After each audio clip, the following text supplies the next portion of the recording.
welcome to this World of Horror end-of-year Fave Watches for 2022 podcast episode 95. I'm Mom. And I'm Mac. And I'm Quinn.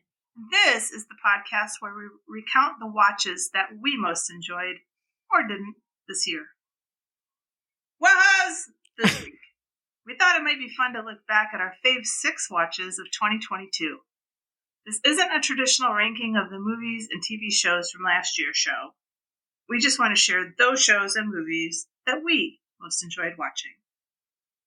Let's move on to our first segment, Mom and Mac and Quinn Chat. Hey Mac, hey Quinn, how's it going? Good, how are y'all? Good. Good, how are you?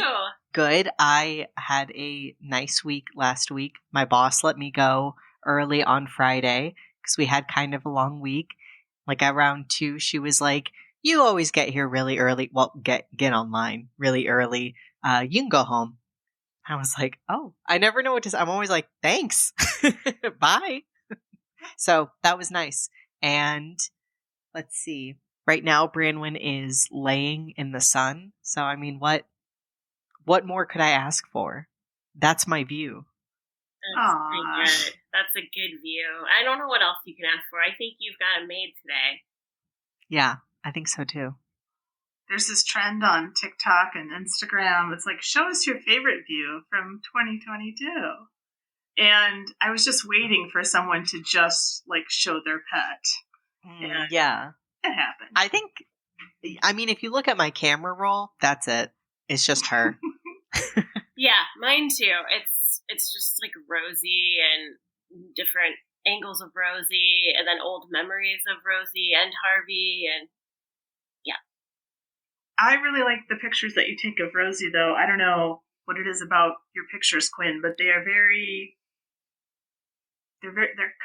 composed very nicely. Thank you. I feel like dogs have such a sweet energy and you capture that energy in your dogs. That makes me so happy. That's such a sweet thing to say. You look at the pic and you're like, I know that's a good dog. Yeah. Oh, yeah. Well, Quinn and I go back to school on Monday, so I sent emails this morning to my 6 sections, and I have a lot of students. Wow. Like, all my online classes are full and waitlisted, and that's normal, because it's ethics, so that's normal. But my face-to-face classes are also like in the 20s. Damn. I'm a little nervous because I've gotten used to teaching smaller groups, but hopefully a bunch of them will drop. And probably. I don't know. Not because of you, but I feel like every class I took, like 2 weeks later, you're like, where did everybody go? Yeah, that absolutely happens. I am in a very weird boat, and that is a boat that has no face-to-face classes all of a sudden. Whoa. Yeah, my schedule just changed yesterday because I had a class that was low enrolled, and that was my face-to-face class. So they killed it and made it into something new, like a mini online. So we'll see how that goes. But I had an overload last semester. I had some like freedom this semester, but nice. And I wanted it to work out this way with that face-to-face, but I don't have it. I've never had just online classes. I mean, it's not something that anyone, I think, at our school is supposed to have. I think it's just one of those things that, like, happen every once in a while because of weird circumstances, but I don't know. They say I have a face for online classes, so. That's not what they say. No one's ever said that. I know. I was actually like developing a resentment about you, Quinn, because you're so pretty, and it's like everyone I know who knows you and me is always likes to point out how pretty you are to me, and I'm like, thanks. I'm aware. Oh my god. It's like they're saying, for such an ugly person, no, such a beautiful friend. How did that work out? That's the demon in your brain talking. They're not saying that. Well, so that's just like the nicest thing to say, to tell me about, because it's like painful for you. That made it painful. That's not reality. but you chose to like go and fight that demon in order to tell me, and it's like it means a real lot to me. Yeah. But just full disclosure, a lot of the time I'm just really mad at you. So if it's like, if you ever, like, I don't know if you ever like feel like, did I do something? Like this person seems like randomly angry. I am. Yeah. I'm just like, now you know why. Okay. Yeah. I feel that a lot, actually. What? Not for me. It's just like randomly. Oh no, that's my brain tricking me, though. I'm like, I have to like, I'm on the people pleaser boat of like things that are wrong with me. That's one of them. So often I'm like, they're mad at me. It's probably because I said this thing to them in 2008. You're same. This thing that I've never forgotten that they forgot 3 seconds after I said it. Exactly. Also, Quinn, you're in a lot of boats. I know. I am in a lot of boats today. I just want to be on land, honestly. Oh. Yeah, I actually spent last week home because I have a cold. And I'm in the cold boat too. Get out of these boats. Yeah, get on land, dude. Okay, I will. And into a doctor's office. I might think about that next week if I'm still in this boat. You'll get scurvy. Oh, I know. I brought oranges on the boat, so thankfully I'll be okay. Also, just for the record, everybody on this call is so beautiful. Oh yeah, I know. I agree. I'm just kidding. Yeah. No, but I mean like the most beautiful. Anybody not on this call, sorry. Sorry. Last year, we did a show where we just got together to talk about our favorite watches from 2021. So I thought it might be kind of fun if we did that again, except for 2022. So there really aren't any limitations on this. It could be TV, movie. It doesn't have to have come out in 2022. A couple of mine did, but that's not a requirement. And so, who would like to go first? I'll go first. Okay, so I watched a lot of bad movies in 2022, so it actually took a second to find these. I kept scrolling and I was like, nope, not that one. But starting this list off, I'm saving the best for last. First, I'm going to start with Downrange, which came out in 2017. This is a movie by Ryuhei Kitamura, who also did the Midnight Meat Train. So this is about just a group of friends whose tire blows out, but then it turns out that they're just on an abandoned road. But then it turns out there's a sniper there who blew out the tire and is trying to pick them off one by one. And this got like really poor reviews, and it's probably because the budget was horrible and the acting was bad. But here was the thing, is that I saw exactly what this man was going for. And if I just put myself in the mindset of exactly how I think he wanted it to look like, it was a very scary movie. Like there's a part where there's a wolf and he causes another car accident. It's so good. It's got 2.7 out of 5 stars on Letterboxd, but I think it's great. And I watched this one too, and I think that one of the things that he really likes to do is sort of do these shots from the point of view of inanimate objects. Mm-hmm. So I think there's like a point of view of like a tire that comes off, so the camera's just sort of going in the circular pattern. And I mean, there's a lot of this that happens on Midnight Meat Train, which is that Clive Barker, Bradley Cooper joint. Do you like that one? Yeah, I liked it a lot. Mm-hmm. I haven't seen either of them, but I did want to say that your review of that movie is just so quintessentially Mac. Like, I know what he was trying to do, and he didn't get quite there, but I could see exactly what he's trying to do, and if he had done it, it'd be amazing. You know, and it's among your top 6 of the year. And I just think that's like, I love that review. I think they're so cool. Thank you. Yeah, I've felt that so passionately, just particularly about this movie, because I also understood why people would rate it poorly, because I was like, it's not good. It's a good first draft, and I want to see the finished one so bad. And also, guns are like, have always been something I'm so afraid of. It's like the scariest thing that exists in our world to me. So, Mac, did you see No One Lives? yes. Okay, that's also Kitamura. I think I went down a little Kitamura trail. The old Kitamura trail. Yeah. So because he's very inventive, and I like that. I'm a visual person, so yeah, he's fun. Quinn, what about you? Give us one of your fave sixes. Okay, so I guess I will start with Jimmy Chin and Elizabeth Chai's The Rescue. It's a 2022 documentary.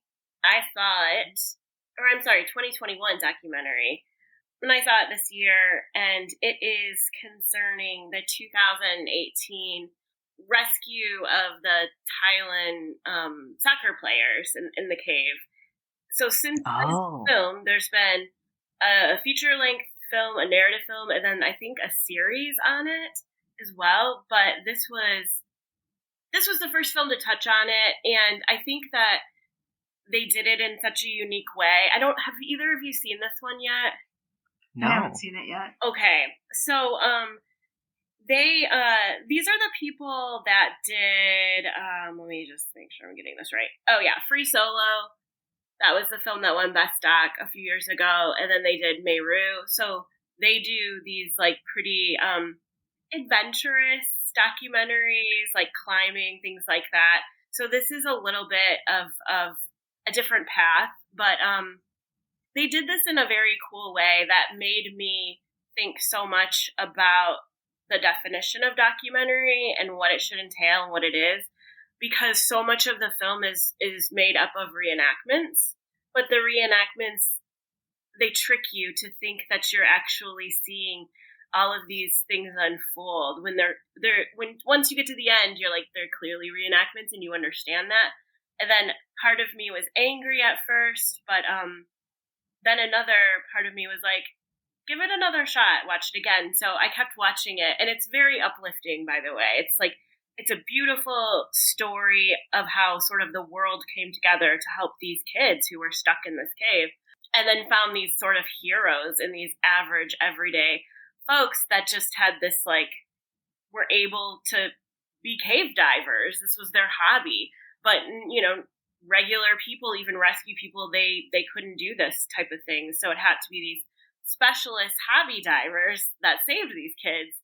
And I love that about it. And as I watched, you know, more and more, I got to really like the idea of this kind of new layer definition of documentary incorporating reenactments, because that used to be a no-no documentary film, and it's becoming more and more accepted. But the whole film is kind of based on this idea that you will go with them and you know, buy into this. And the way that they do it, I think, makes you buy into it, and then maybe have a little bit of looking back and thinking, did they like pull the rug from underneath me? But I don't think that they did. So anyways, long story short, I love this film because the story is amazing and beautiful, and it's like everything that you want to see. It's uplifting, it's heroic, it's like in the worst of times, humanity can be the very best, you know.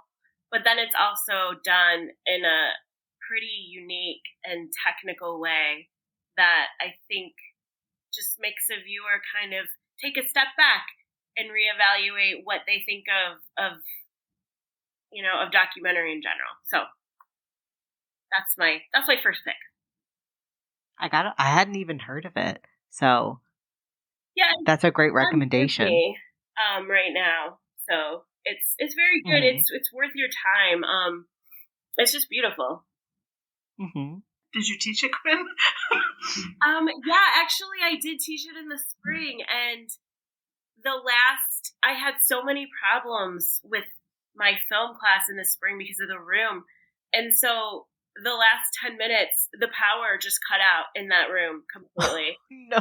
We had to like race to find another room to finish it. So everybody was just like, and then I just like kind of took the wind out of their sails when we had to change rooms. But people really loved it. And, you know, there's so much spirituality as well in this film. So I don't know.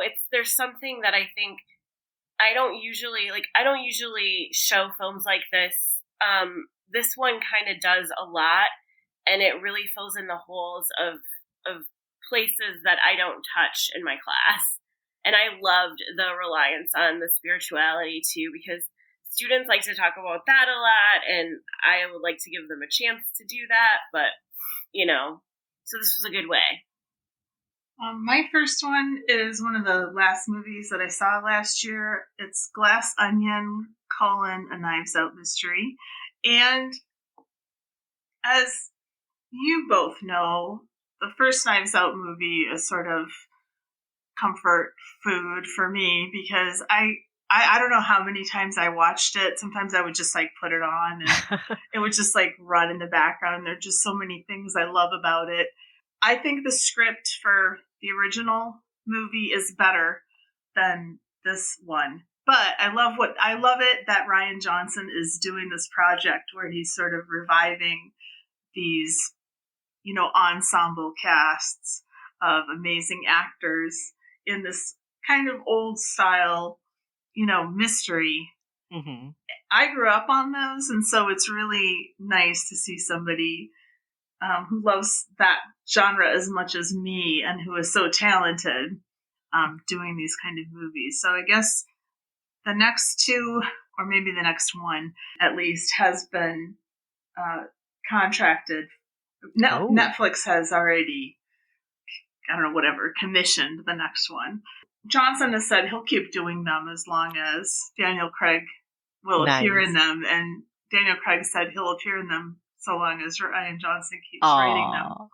So it's also a lot of fun because Nathan Johnson, Ryan's brother, is the composer, and Rian Johnson tends to use the same people over and over.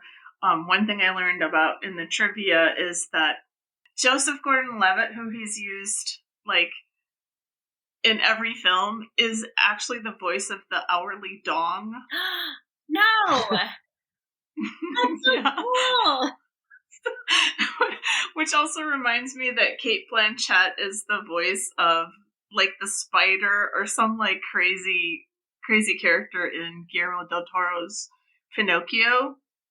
Like she has no lines. She just like makes these sounds. So I just love those kind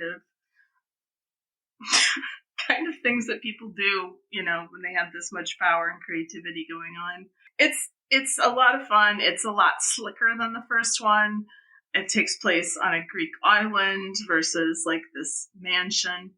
And I prefer the cast of the first one better, but this one, some people did, including Quinn's dad, I guess, got a guess the twist, and I didn't. So I think it's a pretty well made mystery because I'm one of those people that's always looking for the twist. It didn't occur to me, and it is the kind of film I will say that it rewards a second viewing. Maybe that's all you need. There is a twist, and once you know the twist, you can go back and watch it again, and you'll have a different experience. With the first one, it's just one of those things that I just fell in love with, just the script and the voices. So I didn't even have to like watch it necessarily. Whereas this one is a lot more. It's just a different flavor. But I think you probably do need to watch it twice, which I think Johnson was sort of banking on. I saw it twice in the same week in the theater, once by myself and the second time with my boyfriend, and it was a lot of fun both times. I still gotta watch it. Everybody I know, like literally everybody I know, has been like, watch this movie. I thought it was so much fun. Mm-hmm. You see, I didn't look at this, but I saw some people posting on social media about the comparisons to real people, like Edward Norton to Elon Musk, and then I don't think I went any further with it, but did you? Yeah, Ryan Johnson wrote it way before Musk took over Twitter, and he said that he plays a tech billionaire, but he's not based on one particular person. He's just, a tech billionaire type. Yeah. There's a lot of those. Yeah. Yeah, I did not guess the twist, but I don't get the twist. It doesn't appear to me unless it's very obvious, and they don't try to. So, but yeah, my dad, I was like, no. Really? Saying it aloud. There are, I'm sure it's my algorithm. I keep getting like news stories about Glass Onion, but the cameos are a lot of fun too. And you might not even get them the first time that you watch the movie. And some of them are just like seemingly from left field, but Johnson is the kind of person who likes a puzzle. So I'm sure everything fits together in a very intricate way. And one thing that I learned that I guess I'll spoil is that Stephen Sondheim got Angela Lansbury to appear in the movie because they were both friends from, what's the name of it? Sweeney Todd. Sweeney Todd, yeah. Oh, yeah. I loved seeing her for that. I loved that little clip of them on Zoom. Like the most hilarious collection of folks. I don't know. Loved that part though. It was good to see her. Super fun. So Mac, what's another pick?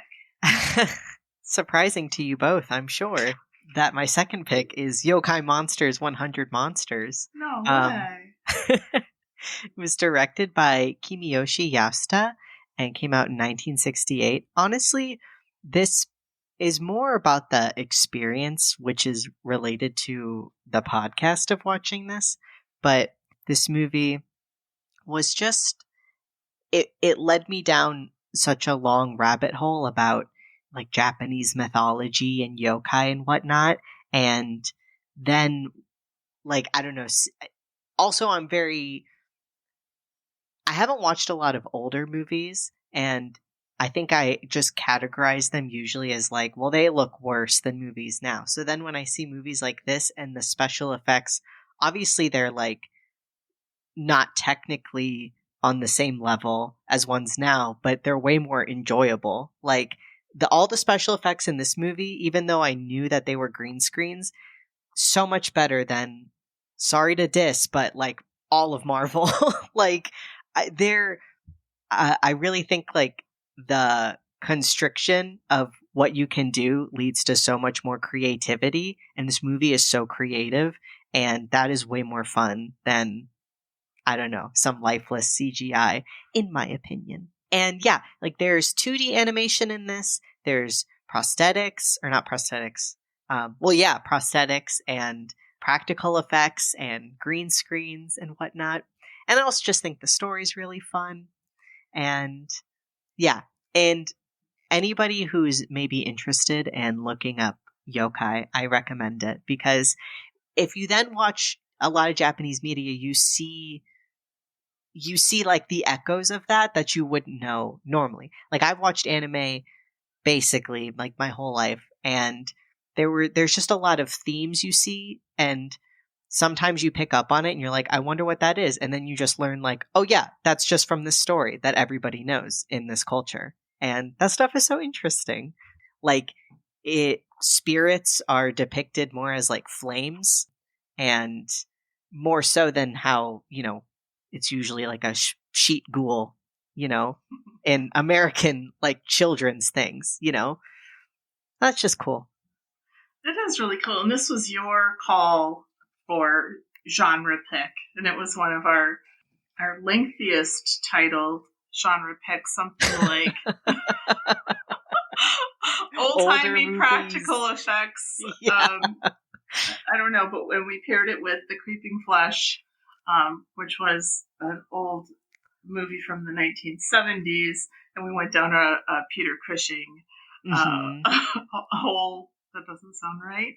But no, this was great, and this is one of the reasons why I love doing the podcast with you, Mac, and you too, Quinn. Is you bring me movies that I never would have looked at myself, and then we get to watch them and talk about them, and it's great. Yeah. My second pick is Martin McDonagh's The Banshees of Inisherin, a 2022 film. And this one I saw in the theaters probably in October. And this one was one that I wasn't sure was going to make my list. And I don't even know if it would make it if we did this tomorrow. But because we're doing it today, it made my list. For me, this one made my list because I think that it was beautifully filmed, beautifully acted. I love sort of the layers of lore within this film, and I like the kind of unique perspective on friendship and how to live your life and what is good and what is bad. And I don't know. For me, this one is one that I will not be watching over and over again because it was really intense and it sort of took my breath away in moments. And when I left, I don't think I fully understood the film because there's a lot of things that I think are quite intense. And there are some things in this film that are on my no-no list of things like I never want to see these things happen in a film. And then they happened in this one. But when I look back fully and, objectively, I want to put it on my list. I loved In Bruges, and I know this is not a sequel to In Bruges in any way, but I kind of love the idea of looking at it as that because of, these two actors that we have in both and how, I don't know, the transformative nature of like the years in between these two films. But I love Johnny the donkey in this film. I love what they do with the war that's going on in the background while they're in this like sort of remote island town. And I don't know, I'm assuming I'm talking about this movie assuming as though everyone has seen it, and I know that's not the case, but I'm not pulling in a plot summary here. But if you have not seen it, I think that it is worth a watch. I do feel like you might have to be in a certain mood for it, however. And I do think it's kind of intense in certain ways. But at its base, it's a story about I don't know, I think like middle age and friendship and priorities, and there's a lot of philosophy in here, and I don't know. I don't know. It made my list today. I tell you, I don't know if it would make my list tomorrow, but it made my list today for sure. Now, I have a couple on my list that I'm going to axe by the time we're done with this. And this one, it's not getting axed today. So. Yeah, I saw it too, and it is haunting. I'll say that. There's a lot of images that I will never get out of my head. What's the name again? The Banshees of Inisherin. It has Knuckles McGinty, and it has Colin Farrell in it. Oh, that one. Yeah. Yeah. I wanted to see that one. Brendan Gleeson, right? Brendan Gleeson. Okay. One thing I will say is it's kind of fun. I don't know if you guys ever do this, but I like to look up interviews of people I like when a movie comes out like this. And the two of them on chat shows together are fucking adorable. Aww. Like they've been friends for, I don't know, 30 years or something. And I don't know, I just love them so much. I don't have the same feeling as Quinn does about this movie, but McDonagh is talented, and he's working out some stuff in this movie, as I think he does in every movie that he makes. I don't know how I feel about this one. It wasn't what I thought it was going to be, for one thing. I think but that's on me. I didn't know what I was getting into, and then when I was there, I was like, oh, kind of disappointed, just because it takes a long time for anything to really happen, and I didn't understand the motivation of Brendan Gleeson's character, but there are images that I think are just gorgeous, and I love a lot of the dialogue and the relationship between the brother and the sister. Yeah. Mm-hmm. Yeah, and the animals in this movie are great as well. They really are. Yeah. And I don't know, I like to see that as well. Okay, I'm going to go with KURONEKO, which is a 1968 Japanese film that I did on the World of Foundational Horror podcast, episode 70.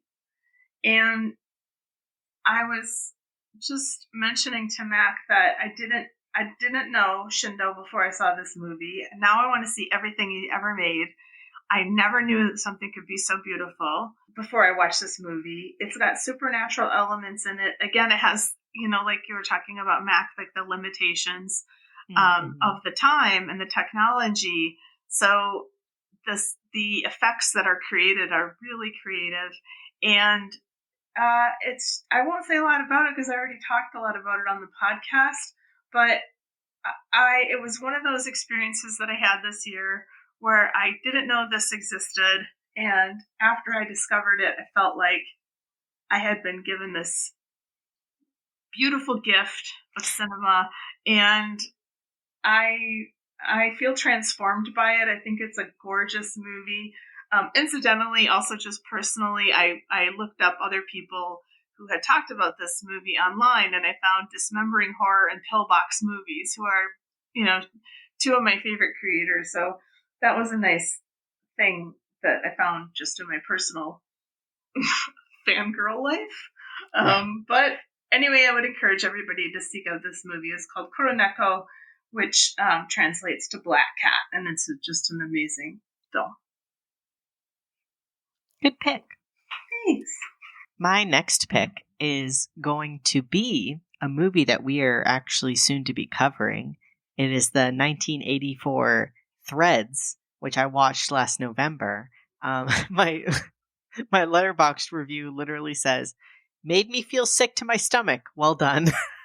And I guess I won't, divulge too much since we're gonna cover it soon. But obviously, I think all of us at some point have maybe thought about nuclear warfare and shit our pants a little bit. And so, I don't know, this movie just indulged my most morbid curiosities and truly illustrates the horrors of war in a very, great as in they did a great job. This movie, in so many ways will make you feel sick to your stomach. And I know you might be hearing this and saying, why would I want to go through that? I don't know, but I did. And some part of me enjoys it.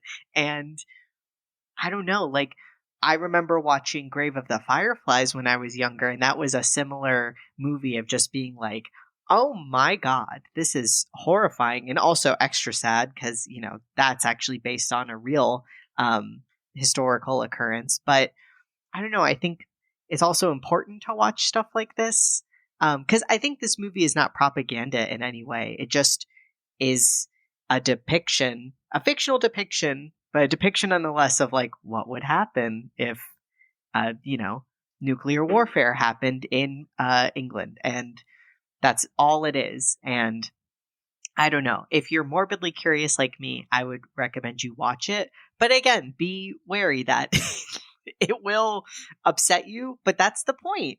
Endlessly fascinated for some reason by the horrors of war. I'm definitely someone who's not interested in war in the way of I don't know, wanting to learn about tactics or trying to debate the ethics or anything. I think it's all horrible. But a lot of media, a lot of books that I've read, like Johnny Got His Gun and All Quiet on the Western Front, I don't know, I think they're such effective pieces of literature and media, and it makes you realize why it's such a horrible thing. Yeah, I look forward to having a longer conversation with you, Mac. That's our next scheduled regular show that's coming up on that one and the day after, which was the American take around the same time.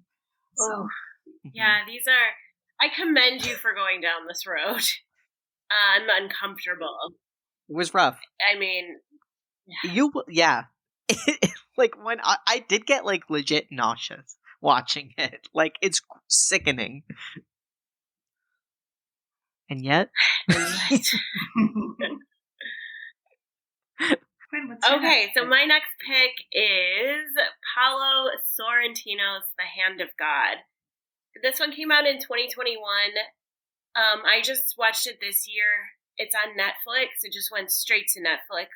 And if you know me, and if you listen to last year's picks, I picked The Young Pope, which was a Paolo Sorrentino series. And I love this film for all the reasons I loved that series.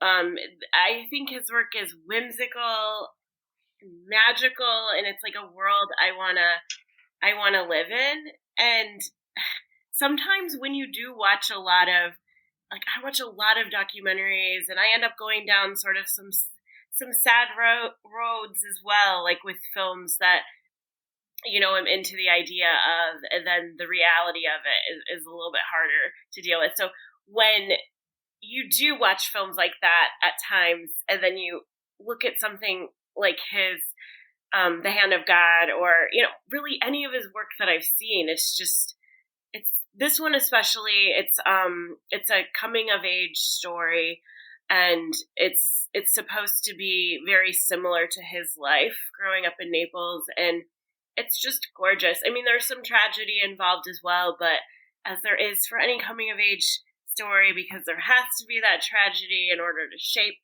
a person. But it's just gorgeous, and it's whimsical, and I love him. I will watch anything that he does from here on out, and I will be first in line. So that is my third pick. I didn't know that you had seen it, Quinn. Yeah, I watched it in the summer. Great. Yeah, I'm going to watch that too. I like him too. I agree with you that he just has this beautiful, it's just a whole world that you just sort of get immersed in. Yeah. I don't know. It's so unique to me because I can't even verbalize exactly what it is. It's like, it's versions of reality that you know aren't real, but you want them to be, and you want them to exist because that's where you want to live. And I just think he does something that I've never seen a director do. All right, my next pick is my only TV show pick, and it is Slow Horses, which is a spy series on Apple TV based on the novels of INISHERIN. And again, when I was younger, I watched Smiley's People on PBS with my mom, and so I just sort of, the whole spy genre just sort of like got infused into my DNA. And this series involves rejects from MI5 who end up at a place called Slough House, and they're called Slow Horses, and they have to be supervised by one of the most disgusting characters in existence, played by Gary Oldman. And he hates them. He's perpetually drunk.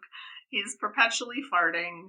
And he's absolutely, sickening to be around. But he's brilliant. And so you just sort of get this, like, ragtag group of, like, fuck-ups. And they fuck up in various ways. We have a recovering alcoholic, a recovering gambling addict in the second series. And in the very first scene, we see why Jack Lowden ends up there. And he ends up there because of just a ridiculous mistake that he makes. It's a training exercise. And so he doesn't think that he should end up there. But it's just absolutely entertaining. The supporting cast is also amazing because Jack Lowden's grandfather is played by Jonathan Pryce, and I just love it whenever he shows up. Kristen Scott Thomas is the the foil to Gary Oldman, and their scenes together are absolutely amazing. Sophie Okonedo, I think, is one of Quinn's favorites. She also shows up. but the acting is amazing. It's cinematic. It's a lot of fun. And I also wanted to shout out a podcast that I just found called Barbican Station, the Slough House podcast, where they go through all of the novels and then they go through all of the episodes. And so I've been turned on to the novels. A couple of them are available on what's that app we use, Mac? Scribd? Yes, on Scribd. And so I'm going through those, but I highly recommend it. Both series are completely out, and 3 and 4 have been picked up by Apple, so they're going to be coming hopefully this year. Just absolutely endlessly entertaining, and I just love it. I want to go and back. I love Gary Oldman. I started watching it based on your suggestion. I don't know, maybe at the end of the summer, and now I'm excited to go back because I didn't finish it. I did enjoy it. And I love the farting. Of course, that was up my alley. Of course. I love those. I love farting. All right? There. So I was into it. You heard it here first. Yeah, I heard it here first. Yeah.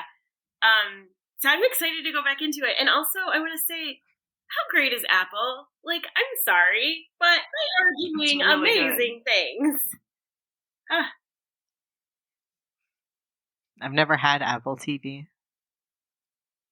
You might. What is it? $6 a month? I think it's a good investment. I mean, there are some misses, but in general, their series are really good. In fact, I was on the fence. I'll just throw out one of my honorable mentions right now, because I was on the fence between Severance and Slow Horses, and Severance is another series on Apple TV. Extremely well done. Friend of the show, Stefan, mentioned it in his top 5. It's an excellent show with Adam Scott and Christopher Walken and John Turturro and just this amazing cast. And the concept is something I've actually used in my intro to philosophy class when we're talking about identity. And it's fantastic. And I went through that series twice. And loved it, but I just enjoyed the experience watching Slow Horses just a little more, and so that's why it made the cut. But yeah, they're doing excellent work. Yeah, and I think that if you do get Apple, my suggestion for you would be Schmigadoon. It's if I would have thought more about it, probably would have made last year's list, but I didn't think. I guess I blinked out, but it's kind of like a sort of a spoof on tropes in musicals. And it's just so cute and funny. And I don't know, it just is such a joyous show. And I really think that you would love it. I don't think it's for everyone, but I think that you would love it. It's so, okay, this is like so off topic, but my whole life... people hating musicals has always been something that's baffled me. Like, obviously, anybody's allowed to feel however they feel. But that was one thing that, like, growing up, I was like, yeah, the thing we all love. And then talking to some people being like, absolutely not. I think it's horrible. Think it's shitty. I never want to watch these ever. And, like, with love, my boyfriend falls into this camp. Not that he doesn't feel that, hateful. But he's definitely like, I have absolutely no interest. And he's really interested in music. And part of me is just like, how do you not like this? Do you think some of it has to do with High School Musical and being like inundated?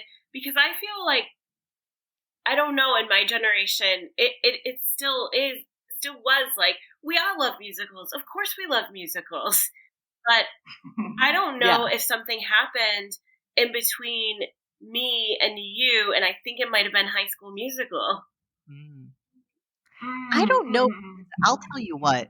Everybody that I know, they won't say that, High School Musical objectively is good, but my generation loves High School Musical. Like, there's no hatred towards it. Like, when it came out, my friend Maddie and I had, like, a whole party, and I've never actually seen the second and third installments, but all my friends swear up and down that they're also, like, cultural, I don't know, pillars. But I don't know what it is, though. I honestly think Cats did something to unsettle everybody. And I'm not talking about 2019. I'm talking all the way back when, because that's always the one scapegoat everybody uses is they're like, even if they like a musical, they'll usually say, well, it's not some dumb shit like Cats. And I don't understand it because that's also one of my favorites. So I think everybody just has bad taste except for me. No, I think it has to do with what I've heard people say is it just makes no sense that people would break out in song. And Like, they can't get past that, like, hurdle. But I love Star Wars. Yeah, that makes exactly. I love musicals because it's such a great, and I don't really know anything about music, but I know what I like, and I think it's just another way to tell a story. Yeah. And I love to hear good singing and see dancing as well. And it doesn't bother me that people are, I get it, right? Just like if you were watching a science fiction movie, you'd be like, oh, yeah, of course they're in space because we're talking about science fiction. I don't think it's any one musical, but it would be interesting to dive a little deeper when people say, like, I just can't make that leap. Yeah, I've been starting my film class with Singing in the Rain, and when I have a face-to-face class, I talk about it before we watch the film. It's really like the very perfect film to start off a film class because it's an education in film. It really is, it really is covering a facet of the move from silent films to talkies, but I have a lot of people that have this idea of musicals, and they have, it's a stumbling block to them. Because we're also talking a lot about in the beginning audience expectations. And so if your expectations are of one thing, they are so negative, and you go in watching it as the first assignment in a class, I mean, how terrible is that, But they all love Singing in the Rain when we're done with it. So. Yeah. I mean, how can you watch Make 'em Laugh and not be like, this is a great film? Or even, gosh, them tap dancing in the Moses Supposes. I rewatch that like maybe on a monthly basis just because it makes me so happy. I know. I'm like just staring at the screen like, Moses Supposes is my absolute favorite. And I, like you, will rewatch that so much. And I do always play that scene after we've finished watching the movie just to have them watch the choreography and like the talent that is just oozing off of the screen. It's incredible. Right? All right. So my fourth pick is the movie Turning Red, which came out this year. This was directed by Domi Shi. I could be saying that wrong. This is a Disney Pixar flick. And I used to be very, very, very into Pixar when I was younger, but I've kind of fallen off a little bit. But I really feel like this movie is just a work of art, both in story and visuals. Everything about it. It like made me sob like a little baby. And it's so great to see a movie or a TV show and you think like, oh my God, thank goodness that this is here for kids now. And maybe how different like my brain would have been if I had seen something like this when I was a kid, because the message of like suppressing your true self and suppressing like the cringy, quirky you in order to fit a mold, like will literally like make you sick and like you'll gain you're such a better community and such better friends being yourself, and people will love you like that. I don't know. What a great message. And it also looks beautiful and the music is great. I feel like this was a little bit before my time, like this time period and the age the girls are, but I still remember this, and I feel like they capture that vibe perfectly as well. And there were some drama about it because people were upset that the movie was too inclusive, which obviously there's always some randos upset about that. But again, I would label that as an absolute win for this movie. And it was so much, but in such a good way. It made me feel so many things. Have you seen it, Christina? Yeah, I saw it too, and I agree with what Max said. It didn't hit me in the same way. I do think it's probably for people 35 and younger, because there's a lot of like 90s culture in it. Not to say you can't enjoy it otherwise, but it does sort of speak to that demographic. I do like it. It's kind of like Everything Everywhere All at Once, where you have a tension between being a child of an immigrant and trying to fit in with your social group and trying to do American style things that clash. In this case, maybe. Canadian. In this case, Canadian, that clash with what your parents at home would like you to do. But yeah, I'm glad that this kind of thing is being made now, and it's not just a one-off. It just seems to be a trend. Like Encanto, like that. This beat, not that you can't have two animated in your fave, but this did beat Encanto for me because, while it's still a great film, they made that during it was a lot of people working from home, and I'm not trying to diss them. That's obviously really great that they did that in spite of out of safety, but unfortunately it does show a lot of the mouth flaps and the speaking just doesn't match, and that throws me way off because I'm really into the visuals of it, and when it's that obvious, and I don't think the voice acting is good. I really wish we would stray away from just getting the biggest names possible for voice acting. Everybody did their best, but they're not good at it. I'm sorry. I love that lady from Brooklyn Nine-Nine. She's great. She's not a bad actress, but you could have found a better voice actor, in my opinion. And somebody younger. The person she plays is 16 years old, and the whole time I thought she was 19.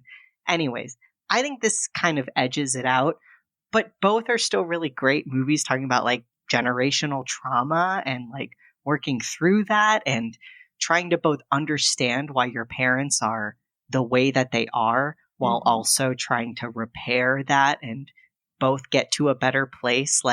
That's so important. Anybody could relate to that. Yeah. I'm going to see it.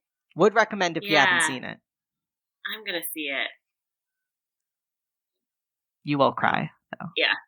A lot makes me cry these days, but every Pixar movie will. Me too. I mean, of course. I cried at a sweet TikTok of I don't know, somebody being I'm so glad that I'm in love with my partner and I don't even know them, and I was like, I'm hot too. I think we are in a sort of fragile moment, astrologically or something. I've just been on and I know, personally, I just moved, and that's a lot of stress, and then I'm starting a new semester in a couple of days. That's a lot of stress. So, but I've been on the verge of tears for about 3 weeks, and really anything. Also, I've been laughing uproariously, so I just feel there's something, highs and lows. But I know I'm not the only one because I've heard other people say similar things. And is it? I also feel very unhinged. Is it Mercury in the microwave or whatever? Yeah, Mercury's in the microwave. I don't know when it gets out, but I'm ready for it.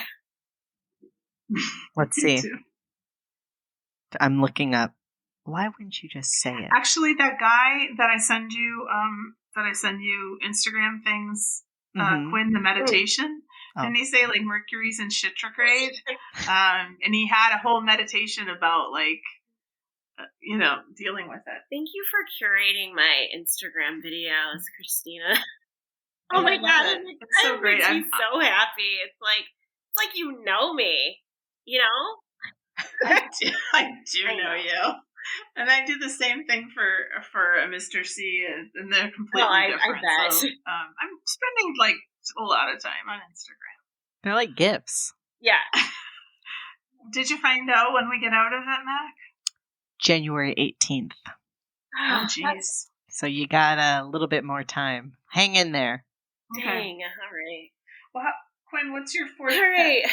Well, my fourth pick is, you might call it a little cheating, but I'm not going to call it cheating. It is, yes, a movie I have seen before this year, but it is a movie that I saw a lot this year and really came to adore. I loved it from the beginning. Let's be honest. But it is Sarah Polley's Stories We Tell from 2012.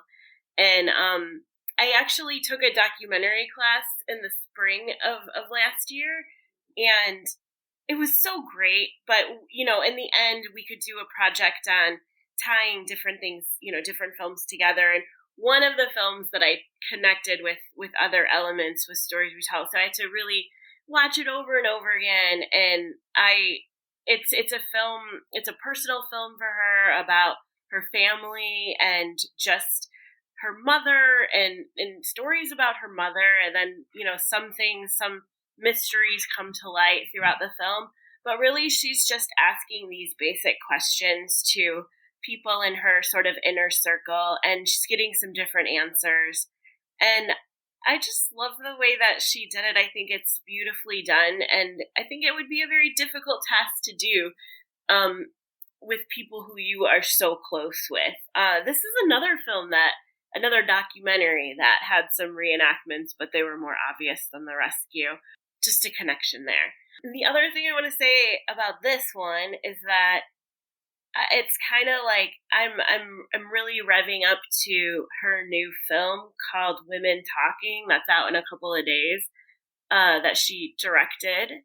I cannot wait to see that. It's been pushed back. I think it's either out like as of yesterday or it's pushed back another week, but it has Frances McDormand in it and a number of other amazing actresses. But I cannot wait to see it because she is an artist that I will watch, whatever she does, just like Sorrentino. I just think she has a unique voice, and it's not a magical, whimsical world like Sorrentino's, but it's something that I am really into, and I think her work is it's intuitive and it feels personal. And it's quiet, and I love that. So I'm excited. And also, if you guys haven't seen Stories We Tell, it's a really good watch, and I would recommend it to anyone. My mom and I were huge Sarah Polley fans. I still am. She's not because she's dead, but I recommend that one too. It goes some places you don't expect, and yeah, it's fun. It is. It does go places you don't expect. It's got some mystery in there, and it solves some things, and it also leaves you not knowing everything and not being able to tie it all together. And I think that's one of the points that she's, attempting to make overall, is that a person isn't just one thing. It's a lot of different things, and there's a lot of layers of that, and we never fully maybe know somebody. So I think it provokes some good questions. My next pick is called My Heart Can't Beat Unless You Tell It To, and this movie came out in 2020. This is Jonathan Cuartos's first film, and kind of like Glass Onion, his brother Michael is a cinematographer, and it stars Patrick Fugit, Ingrid Sophie Schramm, and Owen Campbell, who is also in another one of my Fave 6 picks this year. But it tells the story of these three who are dealing with a tragedy, which is that one of them is a vampire. And he's sort of emotionally stunted. He's been kept inside the house for his whole life. And the other siblings have to procure blood for him. And it's sort of, I think it's a really wonderful vampire movie in the same way that Somos YOKAI is a really wonderful movie about cannibals. So it takes the theme in just a more human direction than we often see in those kind of films. And I've seen it, 4 or 5 times. It really is dependent on the performances of these actors, and they all deliver. And it's not a perfect film, but I feel like I'm close to these characters, and I heard an interview with Quartas when he was talking about when one of his parents or grandparents was dying. And he has a very large family, and they were all gathered together, and they knew, the inevitable outcome. And it's just how do you deal with something that's so profoundly sad? And that's sort of what gave him the idea for this movie. And I think he's a beautiful filmmaker. I can't wait to see what else he does. And so that's my fourth pick. Yeah. Nice. Well, my penultimate pick is what I have to it's not the number one because it's not the best cinematic experience of this year, but it is what I've dedicated the most time to, maybe in my life, to one show. It is the show One Piece that premiered in 1999 and is still going, based off the manga that started in 1997 that is still going. It, for those who don't know, it is the story of a young boy named Luffy who wants to be the king of the pirates. It is set in a fantasy world. It very much is a fantasy show set in this world that is basically shaped around pirates. But there's these things called devil fruits, which give you a special power, basically. So he is now a rubber man. He can stretch his arms out and, twist his body up and whatnot, but he can no longer swim. So that's the trade-off. And I just gotta say, it is over 1,000 episodes. Alan and I are on episode 700 something. And it truly is a hugely touching story about friendship and companions and found family and finding the will to live and be happy. And that is so incredible and powerful. There's so many arcs that just revolve around wanting to get past this horrible thing that's happened to you and live. And I think that's such a powerful message. On the other side, too, I went into this thinking, oh, funny little show with some parts that will make me cry. And it's literally all about the horrors of fascism. And you would never expect that going in. But it's there's a navy that's against the pirates. And you might be like, oh, of course, the navy. And it really is a take on the government and the police and how corrupt it is and how it just serves to be a body. The police and the government just serve to be a bodyguard for the most privileged class of people who then use their power to do horrible things, because they think that they're fundamentally better people. You would never think that going into it. And it has brought me so much joy and so much passion. And this year, Alan and I, our Christmas presents to each other were 100% One Piece themed. I gave him a t-shirt and the second box set of the manga, and he gave me a sweatshirt and a hat. So you mention this series every time that we talk about our fave watches from the previous month. And I'm so glad that you found this piece of art that you can share with your boyfriend, and it really does seem like, it's become a really big part of your lives together, and that's just such a cool thing when you can share something like that with someone. Yeah, and that's a great point, because I never would have watched it without him. And it really is the most we have ever bonded on a show before, because we'll just sit there and cry about it and then talk about it in the car later. What do you think is this motivation for this character? Or what do you think would happen if they were in this situation? I mean, it really speaks to the creator, Oda's, how he's fleshed these characters out.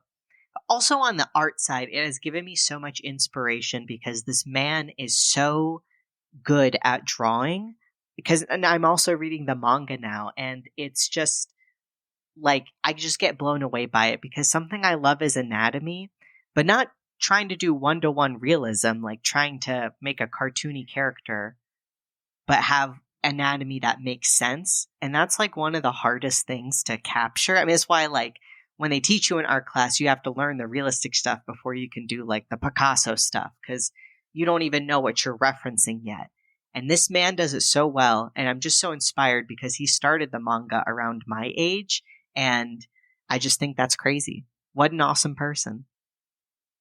But there are some problematic parts of the show, which are a bummer, but I have to mention that. But I think just if it's written by one person and they're not 100% with it, you'll see that stuff. I would also recommend to you, Mac, the Guillermo del Toro Pinocchio, if you have any interest at all. And I said that Kate Blanchett played a spider. She actually plays a monkey. I don't know what I was thinking. But it's got a great cast as well. And it's I think you'd like it because it's stop motion and animation, and it also has the background of fascism, which is too crazy that he would do that with the Pinocchio story, but it works. I love him. There's so many really great set pieces. There's like a part that's in the ocean. Anyway, there's like all these really great pieces, and it to me, I have to watch it again because it's like so staggering. You know, it's kind of like Mad God. Like you can't take it all in. You know, at once. You need to digest it over multiple viewings. I do anyway, but I think you'd like it. We should do it for Squad.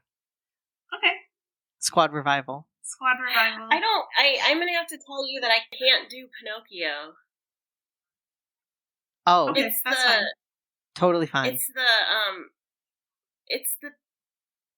the Fantasy Island bit or whatever. It's the donkey stuff that freaks me out. I don't even know if that's part of the real story that's in the new one. I don't think so. But the trauma surrounding that is just too much. This one will definitely make you cry. It will rip your heart guts out. Del Toro's not fucking around. No, he never is. He never does. He never. I think as a kid, the Disney version, you know, I can't remember what this island is called that they go to, but if you're bad, the island of like, if you're bad, if you're naughty bad boy, I don't know. Bad boy or whatever, you like slowly get turned into a donkey. I don't know if this is even correct. I'm scared though now, and I think I've made up this. Okay, Quinn, you know, let's move on. We can move on. You don't have to watch Pinocchio. You never have to watch Pinocchio. From what Mac just said, I thought that he might like it, so that's why I mentioned it at all. Quinn, what's your fifth? So my fifth is none other than a movie that has been at the top of many others' lists. Joseph Kosinski's Top Gun Maverick 2022.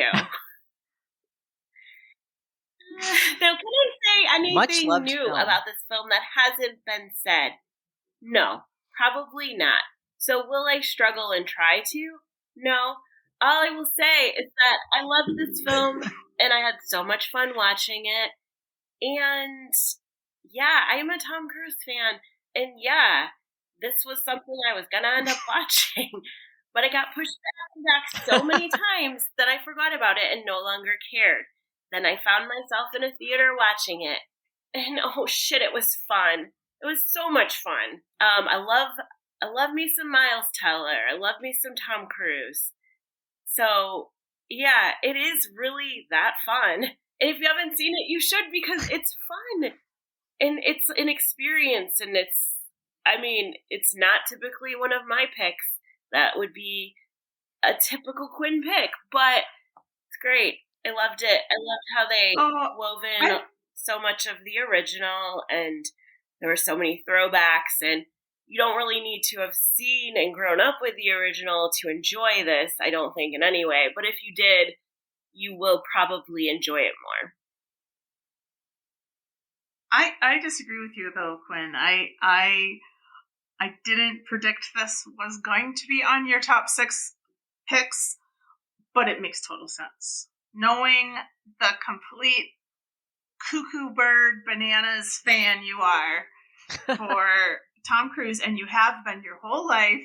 You had biographies of him in your bedroom when you were a little girl, and So, I mean, I get it. I mean, I don't get it, but I get it for you.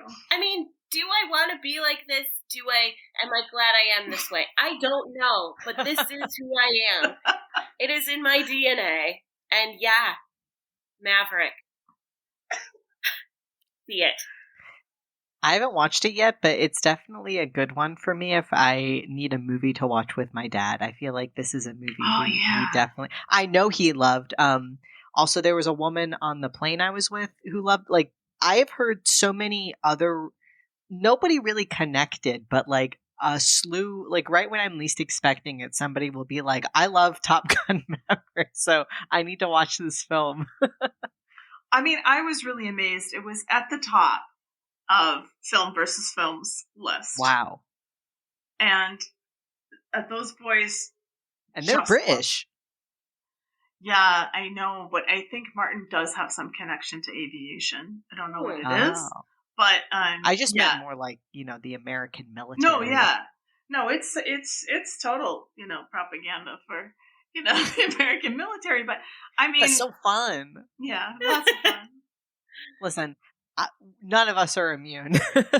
No, not at all. Yeah, I mean, I wish I could think more for myself, but I can't. If something is packaged so well and is so enjoyable, how are you expected to defend against it? Also, who cares? You like what you're also right. No, I can't. I've come to terms with my love for that man. I don't love that I love him, but I freaking can't deny it. Even the Scientology bit, I don't like that. I hate that. I think it's dangerous and scary. He's a good actor. Yes. I know, and he's such a big part of your life. I mean, I think we all have these kind of people sometimes, especially if it's somebody that we grew up with and they're still, performing in movies or TV. It's just like, And it never was the person themselves. It was like the idea of them. So, I mean, that idea and the love you had for them at one point is still pure and like I feel like we think the best of these people in a way. So then when you hear that they have like the most insane viewpoint or have done the most insane thing, sometimes you have to just be like, well, I'll just live in the time before I knew that. And it was just the idea that I loved. Yeah. Also, a connection I forgot to make, Quinn, with Green Onion and your boy. Glass Onion? Green Onion. Green Onion. With green eggs and ham. I do have to make my salad for today, but the movie Glass Onion has Edward Norton's character, who modeled his past self character, costume-wise, on Tom Cruise's character in Magnolia. Oh, wow. Okay, it's undeniable that Tom Cruise has had a profound impact on the culture. He's a fixture. And I mean, his role in Magnolia, I think we talked about it on the podcast. We talked about it a lot. Holy, I mean, that's a powerful role to connect with and emulate in any way for Norton, I mean, it really is. Can I tell y'all something tragic, though, is that I had a teacher 4th through 6th grade, Mr. James, who did not look, he had a ponytail, so he did not look exactly like him, but kind of a little bit. For child me, I put the two in the same folder, and I hated Mr. James. So Tom Cruise didn't even do anything, but ever, like, how some people like taint a whole name for you or something? Mm-hmm. Like you meet one mean Tiffany, and suddenly every Tiffany is like, well, I've been through this before. You have no reason to feel this way, but you do. That's how I've always felt about him. I wish I could push through. No, I think that's okay. I think it's good to feel that way. Well, my 5th pick is X. And classic. I chose this because this is a movie that I saw with Mac at the Alamo Drafthouse in Raleigh. We both have been looking forward to it, and the visceral experience of watching this movie is something that I still remember, especially the scene where Pearl is sort of lusting after one of the other characters. And that scene goes on for quite a while. And I just remember squirming in my seat, just like trying to like escape when I was watching. It also does a lot of really, really fun things. Like the feminist conversation in the center of the movie that's talking about women's empowerment and ownership of their sexuality is something that doesn't typically show up in a slasher film. The fact that Martin Henderson still is rocking a great body. He looked amazing. Amazing! And I always love it when Brittany Snow shows up in a huge, blonde I love her wig. Amazing. The themes in the movie that I think we can all relate to, some of us more than others, about aging and longing for the past. The kills are amazing, and the performances are really, really great. And there are surprises that pay off. And then you get to the end of the film, you get through the credits, and you see that Ty West and Mia Goth, in secret, in New Zealand, at the same time, filmed a prequel called That was Pearl. amazing. I was so excited. They truly did such a great job of hyping that up, because after you see a movie that was already so great, then you're like, I get more? That's awesome. And I'll say also, I think Kid Cudi did an amazing job. I think he both did a great job acting, but also I cannot deny that man is so fine. And he looked great. And also I think the message of the, like you called it lust, and I think that word is good. And also like yearning that women feel for like the idealized perfect like female body. Like even obviously the connotations of like age and aging and whatnot are like mostly there, but even I can like definitely relate to that. Like, and I think most people who grew up as like young girls can relate to that, of like almost like this, you can feel a sort of like deep dark envy, because it's just something that for women is presented as like, here's for you the best way to become the best you can be is like, this is your worth right here. And then you see somebody with it, and it's just like, so I just thought that scene was so poignant. You don't see that talked about as often. Okay. I feel like. I am going to watch this once we are done today. I haven't seen it yet. I don't know why, because you both have been telling me I need to see it for months and months. I'm doing it, mark my words. I am finding it after we are done recording. I'm watching it tonight. I can't. Please tell us your I'm thoughts. excited. I hope you love it. I think you will really, it's really funny really too. dig it. Yes, there's a lot of humor in it. Anyone who loves horror, I think, should watch this film. And I just love it that Ty West makes movies. I just hope he never stops. He's getting better and better. Because, okay, can I say something real controversial? Do it. I feel like I'm the only one who has this opinion, and that's fine. But I have never liked House of the Devil. From the moment I saw it, I disliked that movie. And then when I saw it was one of those things like with The Witch, and I think, everybody feels this way because it's bad. And then everybody else is like, no, this is really great. And then I'm like, oh, I'm definitely the problem then, because everybody loves this movie. But I watched it again, and still I was like, no, I don't like this. But I'm liking everything else he's making. So that's something I've been holding, that opinion.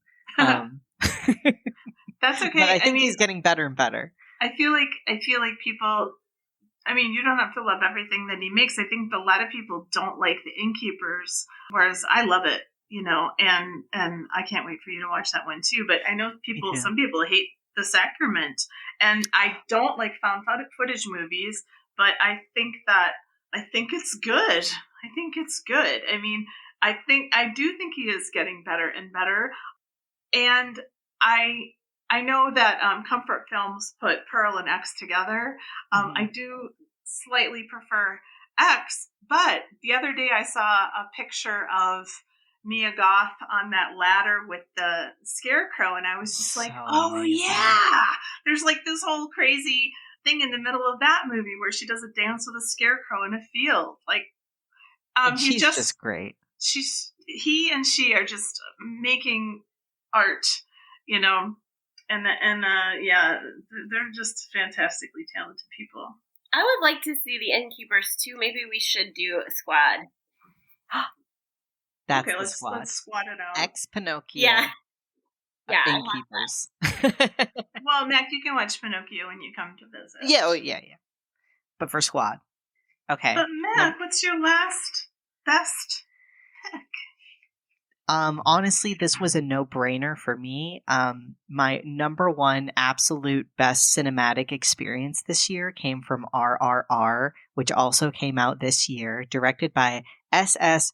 Rajamouli. It is the fictional history of two legendary revolutionaries' journey away from home before they began fighting for their country in the 1920s. This movie has everything. Everything. Musicals, fighting against colonialism, fighting against racism, dancing, action, gore, romance, bromance, friendship, found family, the difference between fighting within the system and just tearing the whole system down, getting closer to your roots, and oh my god, it is so long, and so you might need to set aside some time, but when you do and you just sit down and you watch it, oh man, you are just going to be so happy that you did. I already love and RRR stands for Rise, Roar, Revolt. Hell yeah. This is just a beautiful movie. Beautiful and very fun. I think if you just go into this thinking, I'm just going to have the time of my life, you will. Yep. I second all of that. This was also on Devin DiMattia's list, his original list. We actually had to do his twice. But anyway, at one point it was on one of his lists, and it is incredible. Even if you don't like Bollywood or Tollywood movies, I would encourage you to watch it because it will hook you, and it's a commitment that you'll be happy that you made. It's just a great time. And if you are attracted to men, it's a feast for the eyes. Both male protags are both amazing at acting, dancing, and looking fine. So, what more can I say? That's an embarrassing hole for me. I haven't seen it yet, so I don't know what I'm waiting That's okay. for.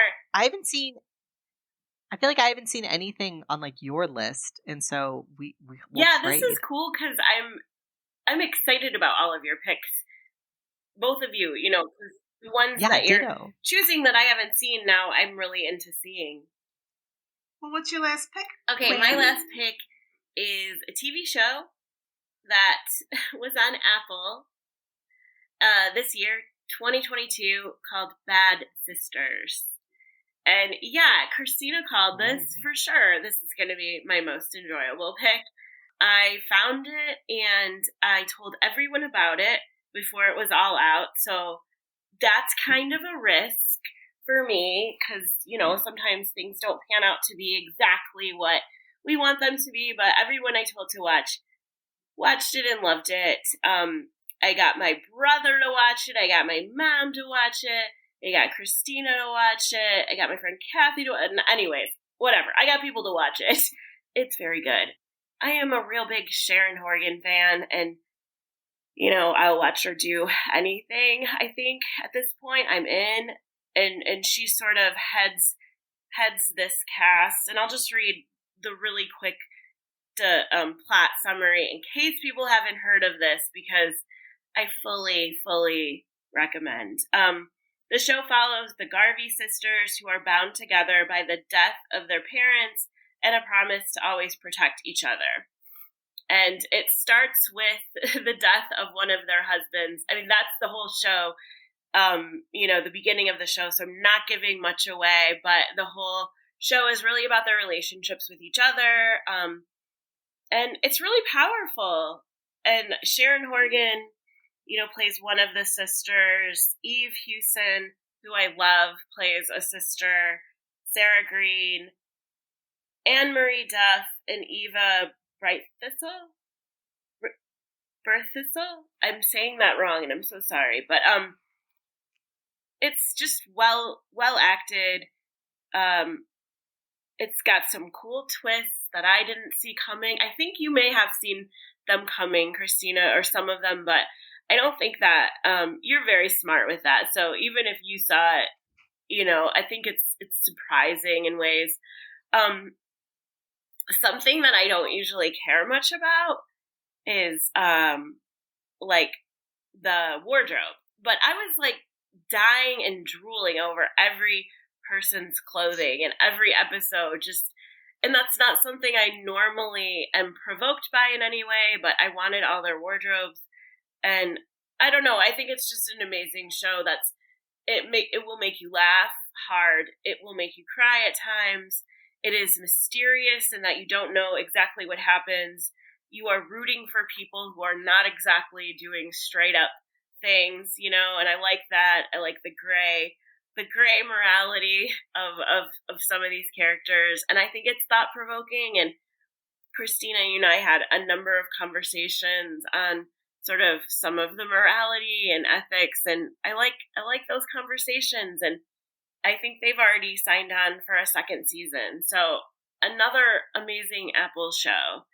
And yeah, I don't know. If you haven't seen it and you have, 5 or 6 hours, you will not be disappointed because it has everything. Like I said, you're going to laugh, you're going to grieve and cry, you're going to be shocked. And it's just fun. I loved it. Yeah. Countryside is also gorgeous. And our friend of the show, Michael Smiley, also plays a very sweet character. Oh, great. I wish. I know, me too. But Michael Smiley, get in touch. We love you. And we'd love to have you on the podcast. He's listening and like, what? Oh, I didn't know. Is that my name? Yeah, I also fully sign on. Eric Winnick, friend of the show, signs on. He has a couple of really great articles about Bad Sisters out there. One's on Medium. I don't remember where the other one was. And I read them before I knew him, which was pretty cool. But anyway, yeah, it's a great show. It's really enjoyable, really entertaining. Writing's good, acting is good. I mean, it just hits on all cylinders. Yeah, it's fun too. Just like a lot of our picks this year. It's just, I think we need that fun, and it's there. Yes. Well, my last pick with a bullet is Decision to Leave by Park Chan-wook. Devoted fans that we are of his work. We have done shows on some of his films, Lady Vengeance, Handmaiden, and this one, with Park Chan-wook, you get your money's worth because you basically get 2 movies in one, and that's what this one is. You have the first part of the story where the male protagonist is falling in love with his murder suspect. And then you get the second part of the movie where that is reversed. And it wouldn't be a Park Chan-wook movie if it ended in a marriage. It's not a comedy, it's a tragedy. But there's so much that goes on in the storytelling with the photography.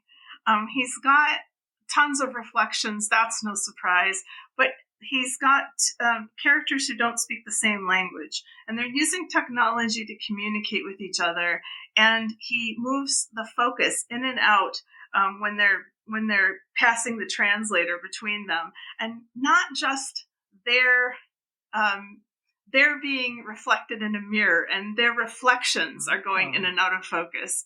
It's just really super incredible.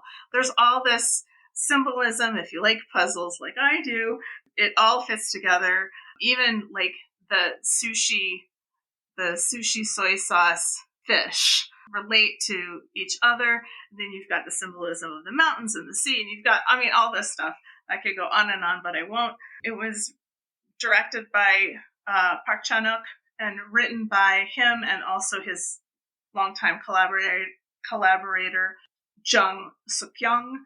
And it also, Mac, involves the lead, who was the soft-handed suspect in Memories of Murder. So it just pays off in all these really amazing ways. It kind of reminded me of another one of my honorable mentions, Drive My Car, which is a Japanese movie that also talks about communicating across various languages. I feel like sometimes the writers and the directors are tapping into my psyche. This one was pretty much custom built for my brain, and I had a blast watching this, and it's one of my favorite movie-going experiences from the last year. Wow. I saw it as well, and I really liked it a lot, and I think I need to watch it several more times, but I love a film that is gonna take the time to, like, really set you up within anxiety and suspense in terms of following someone. Like, I love the idea of voyeurism and how it's portrayed in different movies, and sometimes it's done in such a shitty way, and I just was, because the beginning of this movie, it's so much about following her and looking when she doesn't think that he's looking, but really, like, you find out that she did, what, I don't know, just there's layers of beautiful layers. I loved that. And Drive My Car was also, it came in like a smidge. I had to kick it off because, I don't know, but it was an honorable mention. And I enjoyed that more than this experience, but I want to watch this one again and again. And I had to ask you a bunch of questions too about it. It didn't, I think watching it once, there's so much subtle beauty that it didn't sink in fully. So I want to watch this one at least another time and soon, but I really, really enjoyed the experience too. Did you watch it, Mac? Not yet. I know. I'm jealous of you having not seen it yet. My time has been taken up by video games in One Piece, so I need to squeeze in some time. Just squeeze it, or you can watch it when you come visit me. But we should, yeah. You have to sit and watch it, but you're rewarded with the photography and the storytelling, and I just love what he's doing. And I was really anticipating this movie, and then it was like in Raleigh for like 15 minutes, and we missed it. So then I watched it on Mubi, and I really wish I could have seen it on the big screen, but it's so good. And I know that some people are disappointed because it's not as violent as like Old Boy or something like that, but he's always been best at storytelling, though. And it's really the violence that these characters do to each other's souls. That's where the violence is within these characters. And I have to say, I hate her. I hate her, and what she does in this movie. And it's just so horribly romantic. And, I hate romance, this kind of romance where it's like tortured and whatever. But it's just a great portrayal of that, this like impossible love, which, fuck that. But it's a great movie. I know we've been going on for a while. Did we have any honorable mentions or just honorable mentions that we wanted to mention? I have an honorable mention then, since we talked a little bit about Drive My Car. I won't go there, but another TV show that I highly enjoyed this year, it came out this year on Peacock, is called The Resort. And I think it's about 8 episodes, and they're short, and it's kind of a blending of genres. You have, it's sort of suspense, sort of sci-fi, magical, drama, comedy. I loved it. It was a fun world. It's it kind of, the premise is this couple who's, you know, kind of going through a lull in their relationship, in their marriage. They go to this resort and kind of uncover this mystery, and there's some parallels that are happening, and it's really good. If you have access to Peacock, I would absolutely suggest it, because it is one of those, again, that has, I think, everything. And I think you would know by the first episode if you're in or not. And the episodes are pretty short, so you know, you won't get too far in if you don't like it. You can turn it off. But if you are in, then you will just go deep further down this rabbit hole. It kind of reminded me of shows like Lost, End of the OA, and, you know, kind of those kind of magic adventures, and I love that.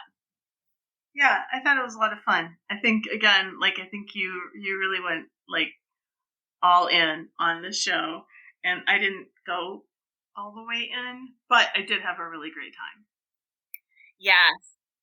I wanted to mention Pachinko, which is also an Apple show, which talks about Japanese and Korean issues stemming from the occupation of South Korea, and also The Dropout, which I think was a Hulu show about Elizabeth Holmes. And Amanda Seyfried did a fucking amazing job, and it really stuck with me. Like, I don't really care about that person, but the performance kept me coming back, you know, in this like short series. And Amanda Seyfried is somebody to watch, at least for me. I never really did much for me before this, but I was super impressed by her performance.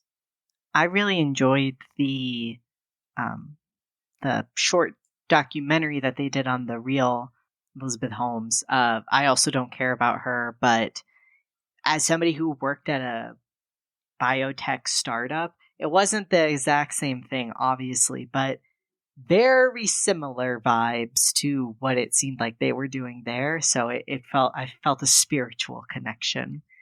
I wanted to give a dishonorable mention to Nicole Kidman. This is another reminder that I don't want you to be in movies anymore.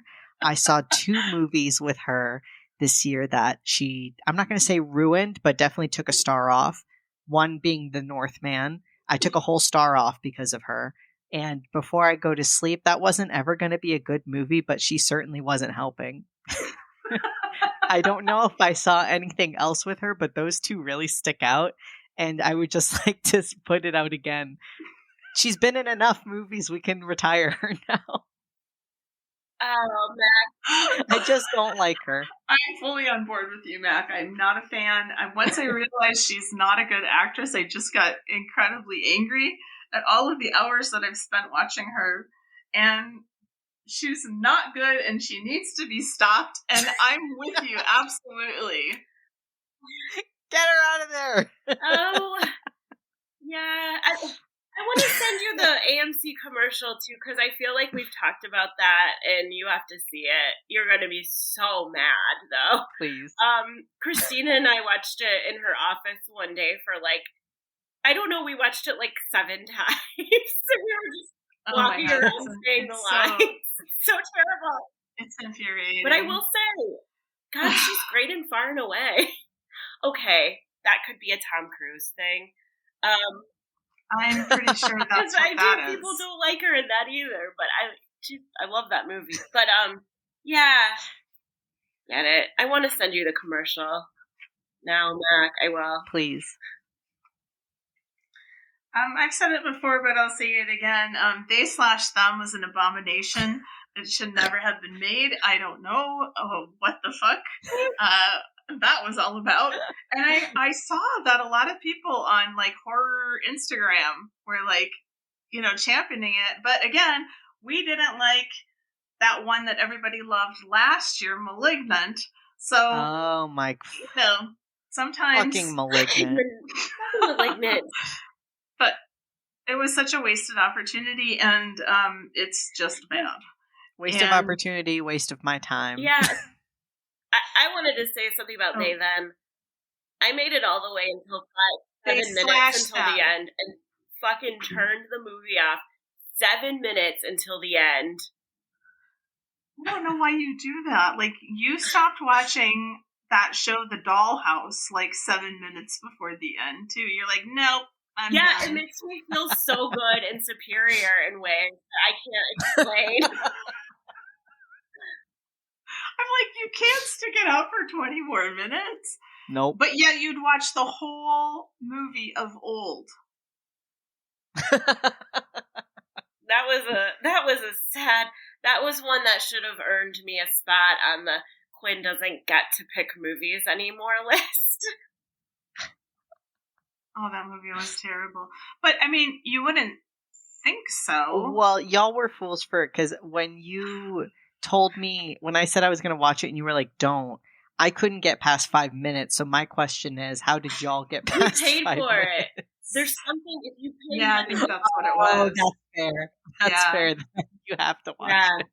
I also wanted to dishonorably mention Speak No Evil, which the more I think about it, the more angry I get, because Wolf Creek does exist, and so there's absolutely no reason to have this movie exist, and it's terrible, and it will make you feel like garbage if you do watch it, and I don't want anyone to feel that way.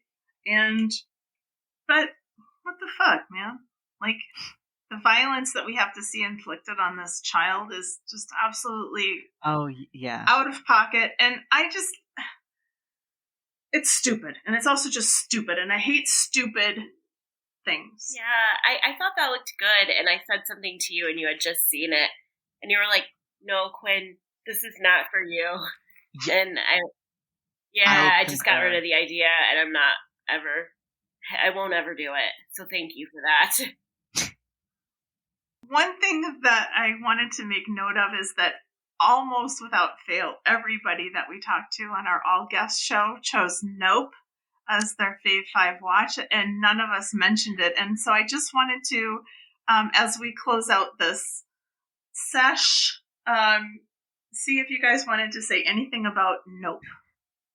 I think, okay, I'm not even going to say there was a lot I did love about that movie. Steven Yeun, everything with that monkey, Keke Palmer and Daniel Kaluuya's performances, all of that. And I like Jordan Peele as a creator. But besides those things, I was not a fan. And I was surprised. It was one of those movies, again, where I was like, oh, wow, everybody loves this. What did I do wrong?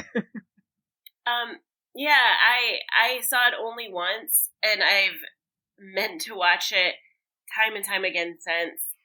I don't know, I can't talk about it because I've only seen it once, and I don't feel like I would be doing it justice, but I will say that I liked it, and I'm really interested in going back and rewatching it, but it wasn't something that was going to make my list. I mean, it wasn't a contender or anything. And it might be something I grow to love more in the future. I do think that some of the stuff in it, when I think back at it, I just flip out over it. Like the, I don't know, just the reminiscence of these, like, I don't know, like of Jaws, or even just like this sort of romantic view of trying to of thinking that humans can control things, you know. I like that, and I think I'm gonna like it more the more I watch it, but maybe I won't. But I think if I were to kind of rate his, of course I'm gonna go with Get Out first, and then I would go with Nope, and then Us. Wow. See, I will agree. When I left the theater with Us, I was kind of disappointed a little bit, and it was one of those that I had to read up on and watch it again. And then, I mean, there was a lot of, I don't think anything for me compares to Get Out in the same way, but I think, again, in Us, a lot of the performances, like, I like a lot of things separately, but maybe not the whole thing. Yeah, I think I'm an outlier in how I feel about Us, but I think it's almost because I don't know, I think he mixed up something, a piece of perfection that just amps my anxiety in a bad way for some reason. It's too intense almost, but I don't know. What about you, Christina? I know you probably are the only one of us that has seen Nope twice.